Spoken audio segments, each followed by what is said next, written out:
Hello தோழிகளே, good morning. இந்த நாள் இனிய நாளாக அமைய என்னுடைய வாழ்த்துக்கள். இன்றைக்கி பார்த்தீங்கன்னா இன்றைக்கி ஓணம் ஸ்பெஷல் டே. 10 நாளும் ஓணம் செலிப்ரேஷன் இங்கே அட்டகாசமாக இருந்துச்சு. நேற்று நைட்டு வரைக்கும் ஓணம் செலிப்ரேஷன் நடந்து இன்றைக்கி 10வது நாள். உன்னிகிருஷ்ணனும் தேவியும் இன்றைக்கி கோயிலில் செமையாக இருந்தாங்க. நாங்கள் நல்லா என்ஜாய் பண்ணி கோயிலுக்கு போயிட்டு வந்தோம். இன்னொரு வீடியோவில் கோவிலை ஃபோட்டோ எடுத்ததை நாங்கள் காமிக்கிறோம். இது ஓணம் சத்தியம், அதனால் எல்லா வீட்லேயும் இன்றைக்கி தடபுடலாக தான் இருக்கும். எங்கள் வீட்டில் சிம்பிளான டிஷ்ஷு தான். என்னென்னு பார்க்கலாம்.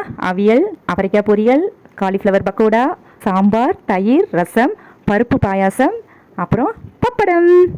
ஓகே ஃப்ரெண்ட்ஸ், அனைவருக்கும் ஓணம் நல்வாழ்த்துக்கள். பாய். പുഞ്ചിരി തഞ്ചി കുഞ്ചിക്കോ മുന്തിരി മുത്തൊളി ചിന്തിക്കോ മഞ്ചണി വർണ്ണ ചുന്ദരി വാവേ തങ്കിണ്ണക്ക തകതിമിയാടും തങ്കനിലാവേ.